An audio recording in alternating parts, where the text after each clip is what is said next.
आइए, आपका स्वागत है हिंदी साहित्य की दुनिया में। नमस्कार, मैं हूँ सीमा सिंह। आज सुनिए प्रसिद्ध साहित्यकार मालती जोशी की लिखी हुई कहानी पीर पर्वत हो गई। अपनी रचनाओं के माध्यम से भारतीय परिवारों के रिश्तों, संवेदनाओं, परंपराओं, मूल्यों की कथा कहने वाली मालती जोशी जी अपनी तरह की विलक्षण कथाकार हैं। उनकी परंपरा में हिंदी साहित्य में कथाकार शिवानी के अलावा दूसरा नाम भी नहीं मिलता। पद्मश्री से अलंकृत मालती जोशी को पढ़ना और सुनना विरल सुख देता रहा है। तो चलिए सुनते हैं उनकी कहानी मेरी आवाज़ में, पीर पर्वत हो गई। रजत सुबह सवेरे ही उठ बैठा था और मम्मी को झिझोड़ रहा था। मम्मी उठो ना प्लीज़, 6 बज रहे हैं। क्यों सुबह सुबह उसे तंग कर रहा है? नानी ने झिड़की दी।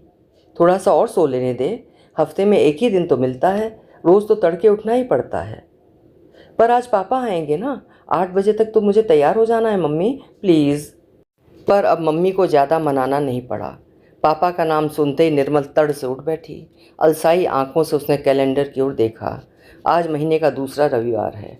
कोर्ट के आदेश के मुताबिक यही एक दिन होता है जब रजत के पापा उसे 8 घंटे के लिए ले जा सकते हैं।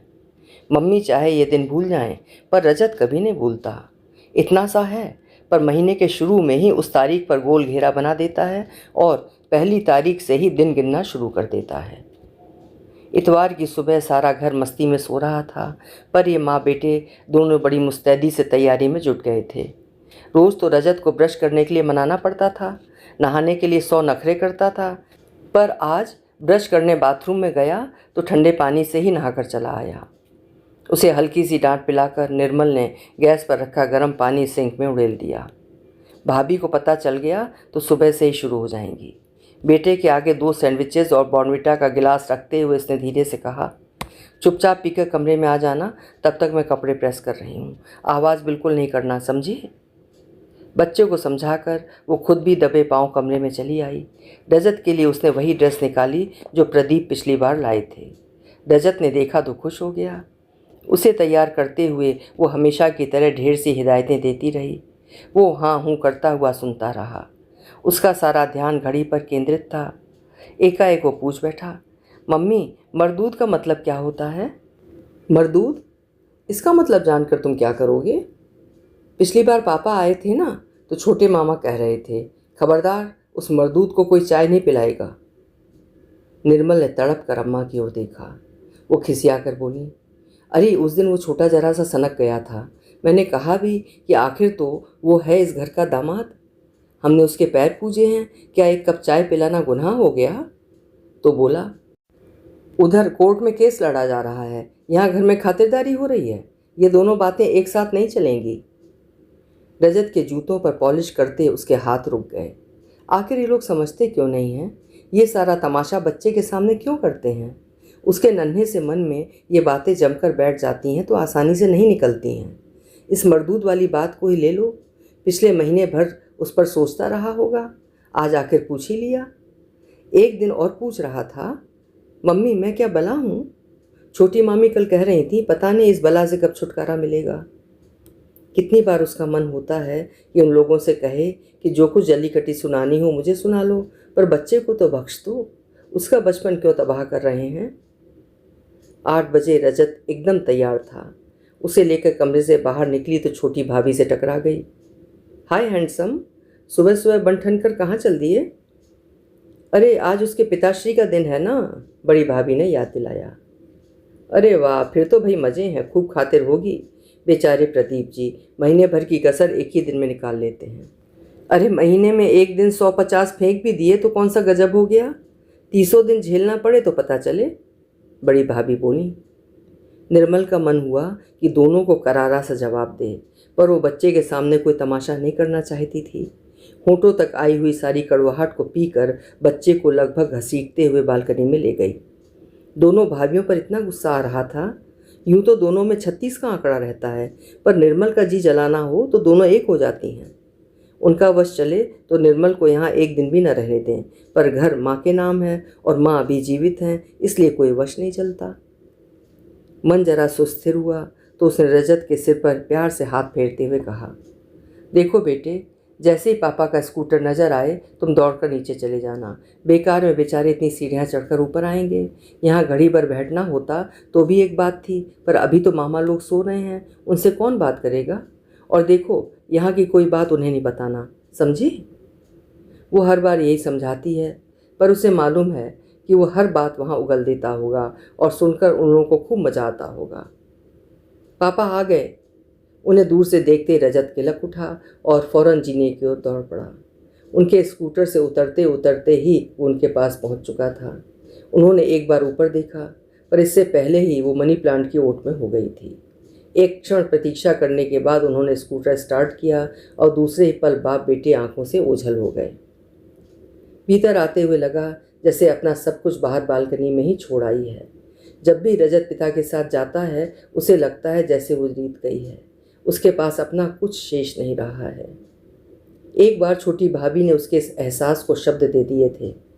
दीदी, इतने विश्वास के साथ बेटे को भेज तो देती हैं, पर अगर उन लोगों ने इसे रख ही लिया तो? अरे, ऐसे हमारे भाग्य कहाँ, अभी पूरे 5 बरस प्रतीक्षा करनी होगी, बड़ी भाभी बोली। जब 12 का हो जाएगा तो कोर्ट खुद उससे पूछेगा कि वो किसके पास रहना चाहेगा। आप देख लेना, वो बाप के ही पास जाना चाहेगा। देखा नहीं कितनी ललक के साथ बाट जो होता है। निर्मल को भी तो यही डर है, इसीलिए जब जब वो अपने पापा के साथ जाता है उसका मन कड़वाहट से बढ़ जाता है। स्थितियों के सामने वो अपने को एकदम असहाय पाती है। उसका मन सारी दुनिया से लड़ने पर आमादा हो जाता है। भीतर आई तो टेबल पर चाय लग चुकी थी। साहब बहादुर ऊपर नहीं आए? छोटे ने विद्रूप के साथ प्रश्न किया। नहीं आए, मैंने ही मना कर दिया। सोचा एक कप चाय क्यों फालतू खर्च की जाए, उतनी बचत ही सही। अरे वाह, तुम्हें इस घर की खर्च और बचत की चिंता कब से होने लगी? चिंता तो हमेशा से थी भैया, पर अभी मजबूर हूँ। मेरा समय आने दो, पाई पाई चुका दूंगी। और वो बिना चाय पिए कमरे से चली गई। क्या हुआ बेटे? अम्मा ने पूछा। कुछ नहीं, उसने सुबकते हुए कहा और बिस्तर पर पड़ गई। अम्मा धीरे धीरे बालों में हाथ फेरती रहीं। तभी छोटी भाभी 2 कप चाय लेकर कमरे में आई। मैंने तो कहा ही था कि भीतर अम्मा से लगी बैठी होगी, खूब लगाई बुझाई चल रही होगी। उसने कुछ नहीं कहा बहू, बल्कि मैं तो कब से पूछ रही हूँ कि क्या हुआ, पर जवाब ही नहीं दे रही, बस रोए जा रही है। आप ही बताइए, भरे पूरे घर में इस तरह रोने का मतलब क्या है? क्यों हमारा असगुन कर रही है? बाहर बड़े भैया छोटे को डांट रहे थे। बड़ी भाभी आग में घी दे रही थी। अब छोटी भी पहुंच जाएगी तो अच्छा खासा महाभारत शुरू हो जाएगा। सबकी छुट्टी बर्बाद हो जाएगी। दिन भर घर में एक तनाव रहेगा, सबके मुंह सूजे हुए रहेंगे। शाम को रजत हुलसता हुआ घर में घुसेगा और माहौल देखकर एकदम बुझ जाएगा। उसके पास घर के बच्चों के लिए भी ढेरों उपहार और टॉफियाँ होंगी, पर उन्हें कोई छुएगा भी नहीं। वे सारी चीज़ें अपमानित से हॉल में पड़ी रहेंगी। हारे थके मन से सुबह रजत उन्हें बटोर लेगा और दोस्तों में बांट देगा। अपने पिता का ये अपमान वो बर्दाश्त नहीं कर पाता और उसके आंसू निकल आते हैं। इतनी सी उम्र में बेचारे को पता नहीं क्या क्या झेलना पड़ रहा है। बेटे, अम्मा ने कहा, जब अपना समय खराब चल रहा हो तो थोड़ा संयम से काम लेना चाहिए। वो एकदम भड़क गई। मैंने कुछ नहीं किया अम्मा, वो तुम्हारा लाडला ही सनक रहा था। मुझे तो यकीन नहीं होता कि ये वही भाई है जो मेरे लिए मरने मारने पर आमादा हो जाता था। यही भाभियाँ कभी मुझे पान फूल की तरह सहेजती थीं, आज उन्हीं की आंखों में कांटे की तरह खटक रही हूँ। देख निर्मल, मेरी बात का बुरा मत मानना, पर बहन बेटी 4 दिन के लिए घर आई अच्छी लगती हैं, हमेशा के लिए आए तो बोझ बन जाती हैं, यही ना। पर अम्मा, अपने लाडलों को समझा दो कि मैं हमेशा यहाँ रहने वाली नहीं हूँ। बस मुझे ज़रा ढंग की नौकरी मिल जाने दो, मैं उसी दिन से घर छोड़ दूँगी। मेरी भी यही इच्छा है बेटी कि मेरे रहते तेरा कोई ठिकाना हो जाए, या तू राजी खुशी अपने घर लौट जाए। अम्मा प्लीज़, निर्मल ने कातर स्वर में कहा तो अम्मा चुप हो गईं। उन्हें मालूम है कि बेटी के वापस घर जाने का कोई सवाल ही नहीं पैदा होता। वो अध्याय एक तरह से बंद हो चुका है। ये बात नहीं है कि वहाँ उसे कोई तकलीफ़ थी, ना कोई मारपीट, ना गाली गलौज। ना शादी से पहले उन लोगों ने पैसों की मांग की, ना बाद में। ना उनका दामाद शराबी था, ना जुआरी। वहाँ तो किस्सा ही कुछ और था। निर्मल का पति अपनी विधवा भौजाई के प्रेम में पागल था। शुरू में जब उसे पता चला तो एक धक्का सा लगा, पर वो शर्म के मारे किसी से कुछ कह न सकी। 4-6 महीने निर्मल ने धीरे से अपनी बड़ी भाभी को ये बात बताई। वो बोली, कोई बात नहीं, 2 जवान लोग एक घर में रहते हैं तो ऐसा अक्सर हो जाता है, पर अब तुम आ गई हो, सब ठीक हो जाएगा। पर कहाँ, कुछ भी तो ठीक नहीं हुआ। 3 महीने के रजत को लेकर घर पहुंची तो पता चला संबंध और भी गहरे हो चुके हैं। अब तो पहले वाला संकोच भी नहीं रहा था। हार कर उसने अम्मा से शिकायत की। अम्मा दंदनाती समधिन के पास पहुंच गई, लेकिन समधिन उल्टे उन पर चढ़ बैठी। बोली, ये तो सब हमें मालूम है, आप कौन सी नई बात बता रही हैं? पर हमें ये बताइए कि फिर आपकी बिटिया किस मर्ज की दवा है? हम तो बड़ी आशा से ब्याह कर लाए थे। उनकी स्पष्टोक्ति से अम्मा हैरान रह गईं, फिर भी हिम्मत करके बोली, अव्वल तो गलती बहन जी आपकी ही है। ऐसी जवान बहू को घर में रखना ही गलत था, उसे पीहर भेज देती। अरे हम तो लाख भेज दें, पर वो जाती तब ना वो जाती थी और ना वो भेजता था। दोनों की शुरू से मिली भगत चली आ रही थी। पति की असाध्य बीमारी के दौरान देवर से रासलीला रचाने वाली जिठानी के प्रति निर्मल का मन वितृष्णा से भर गया, पर उससे ज़्यादा क्षोभ उसे सास पर आया, जिन्होंने जानते बूझते एक निरीह कन्या की बलि दे दी थी। अम्मा ने तो कह डाला, बहन जी आपने मेरी बेटी की ज़िंदगी नाहक बर्बाद कर दी, उन्हीं दोनों के फेरे पड़वा देती। इसके जवाब में तुनक कर वो बोली, छोटी जाति में ऐसा होता होगा, हमारे यहाँ नहीं होता। अरे वाहरी ऊंची जाति और वाहरे ऊंचे लोग। इसके बाद निर्मल ने सीधे पति से ही बात की। कहा, अब तक जो हुआ सो हुआ, मैं उस पर पर्दा डालने के लिए तैयार हूँ, पर अब घर में मैं हूँ, बच्चा है, आगे से ये सब बंद होना चाहिए। वो बंदा भी माँ की तरह दबंग निकला। बोला, ये सब तो ऐसे ही चलेगा, तुम्हें रहना हो तो रहो, नहीं तो रास्ता नापो। इस अपमान के बाद वहाँ रहने का प्रश्न ही नहीं था। वो बड़ी ठसक के साथ मायके लौट आई। भाइयों ने भी हाथों हाथ लिया। फौरन गुजारे भत्ते के लिए कोर्ट में अर्जी लगा दी गई। जेवर, कपड़े और दहेज का सामान वापस मंगवा लिया गया। 4-6 महीने आराम से कट गए। फिर धीरे धीरे सबके चेहरों से नकाब उतरने लगे। ऊब, खीज, उपेक्षा साफ झलकने लगी। जिस ठसक के साथ लौटी थी वो कब की समाप्त हो गई। अब बस एक लाचारी थी, विवशता थी। अलग गृहस्थी बसाना चाहती थी, पर अभी तो सपना ही था। गुजारे भत्ते के 500 रुपये स्वीकृत हुए थे, पर उन रुपयों में उसकी और रजत की पढ़ाई का खर्च भी पूरा नहीं होता था। उसने बीएड के लिए एक प्राइवेट कॉलेज में दाखिला ले लिया था। सुबह एक स्कूल में पढ़ाती थी। उस नौकरी की उपयोगिता इतनी ही थी कि वहाँ से उसे अध्यापन का सर्टिफिकेट प्राप्त हो जाएगा। बीएड के लिए जरूरी था। बाकी खर्चों के लिए भाइयों का मुंह जोना ही पड़ता था, और यही बात सबसे ज़्यादा दुख देती थी। सबसे जानलेवा खर्च था कोर्ट का, वकीलों का। गुजारे भत्ते की स्वीकृति के साथ एक तरह से केस खत्म हो ही गया था, पर अब वे लोग तलाक मांग रहे हैं और निर्मल किसी कीमत पर तलाक देना नहीं चाहती। उसे मालूम है कि तलाक के दूसरे ही दिन वे शादी रचा लेंगे। इस देश में लड़कियों की कमी तो है नहीं। वो नहीं चाहती कि एक और ज़िंदगी बर्बाद हो। पहले तो भाई भी उसके साथ थे। कहते थे बच्चों को ज़िंदगी भर तड़पाएंगे, कोर्ट की सीढ़ियाँ चढ़ते चढ़ते एड़ियाँ घिस जाएंगी, तब मज़ा आएगा। पर अब उन लोगों का भी उत्साह खत्म हो गया है। कहते हैं जब तुम्हें साथ रहना ही नहीं है तो तलाक दो और छुट्टी करो, फिर वो शादी करे या भाड़ में जाए, तुम्हें इससे क्या मतलब। अपनी बात वो भाइयों को ठीक से समझा नहीं पाती। अब आपस में उतना सुसंवाद ही नहीं रह गया है। सबसे ज़्यादा दुख तो अम्मा के लिए होता है। उसकी वजह से उनका बुढ़ापा खराब हो रहा है। सोचा होगा कि सारी जिम्मेदारियों से फारिग हो गई हैं, अब आराम से बैठकर राम नाम रटेंगी, पर भाग्य में तो कुछ और ही पता था। अब बेटी की चिंता में मरी जा रही हैं। बेटे अलग नाराज़ हैं कि बेटी को शह दे रही हैं। बहुएं कोसती हैं कि हरदम नवासे का पक्ष लेती हैं और घर के बच्चों को डांट पड़वाती हैं। हाँ, रजत घर का बच्चा नहीं है। किसी ज़माने में वो इस घर का खिलौना था, सबकी आंखों का तारा था, पर अब समय बदल गया है। अब तो वो एकदम अलग थलग पड़ गया है। निर्मल को अब डर लगने लगा है कि इस स्नेहहीन, क्लेश, कलह वाले वातावरण में उसका स्वस्थ मानसिक विकास कैसे होगा। या तो वो बेशर्म और उद्दंड हो जाएगा, या फिर एकदम घुन्ना और कुंठित बन जाएगा, और बच्चों की तरह सहज सरल तो वो रहेगा ही नहीं। अपने स्वाभिमान की उसे क्या इतनी बड़ी कीमत चुकानी पड़ेगी।